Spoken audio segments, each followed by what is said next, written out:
Hello, Natural Red Clay Court fixer-uppers. This video is about how to salt tennis courts for weed control. There are other methods of doing it. You could use Roundup, which is kind of problematic. There are also some non-toxic things that people are experimenting with, although salting the court is probably the least worst way of doing it. This video will be about how to mechanically do it. Generally, it's done twice a year, definitely at the beginning of the year, and probably somewhere in the middle of the year to knock down the weeds. You may have to do a little bit of spot control here and there to remove some weeds, but this will get rid of the bulk of them and keep them away for a period of time. So you'll need 4 bags of this stuff per quart, 2 per half quart. If Downy-Flate Extra calcium chloride, it comes in like 50-pound bags and is actually pretty inexpensive. One thing is to be a little careful with this stuff. Don't get it in your eyes. Try not to eat any of it. If you get it on your hands, it'll make them itchy. It's not toxic, but it's a bit of an irritant, so you need to kind of treat it that way and treat it with some respect. You'll need a wheelbarrow. You'll also need a shovel with a small head on it. That makes it easier to spread the material. So what we're going to do is take one of the bags and smash it open with the shovel and empty it into the barrow. Once you've emptied the salt in there, you take the shovel and you start chopping it up into small pieces. You want small pieces because you're going to be spreading it very thinly.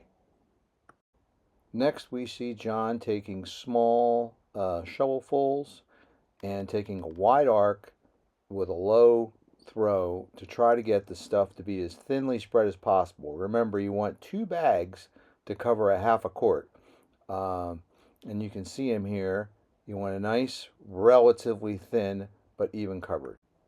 Here's a pretty good example of what it should look like when you're done. Now, certain practitioners will tell you that you have to use circular pattern when you distribute the salt, or that you should go across the court and down the court and all sorts of variations of that. It really doesn't matter. Just get the salt thin and completely covering the court. The second, probably bigger thing is whether you should brush the salt when you're done. Some people will say yes, some people will say no. One disadvantage of brushing the salt is that the salt is fairly light. And if you use a brush that has any weight to it at all, it will almost clear the salt off the court. So you might be better off just spreading it as best as you can with the shovel and then just walking away, as opposed to trying to fix it by brushing it. When you finish spreading the salt, what you want to do is let it sit there for at least a half a day, maybe a full day, just as is. Just let it sit there. And then after that period of time has passed, then you can lightly water it. Sometimes it's good to wait till you know it's going to rain before you salt the court, because it'll kind of do it for you. But in either case, what you want to do as a general rule is to put the salt out there, let it sit around for a little bit, and then after a period of time, a day, go and lightly water it so that it soaks in a little bit better and distributes a little bit better. So that's pretty much how we salt a court at Frick Park.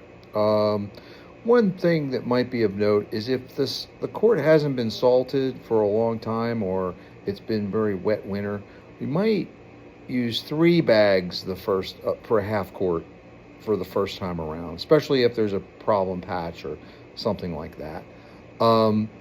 So that's how we do it, and I guess that's all for now. Bye-bye.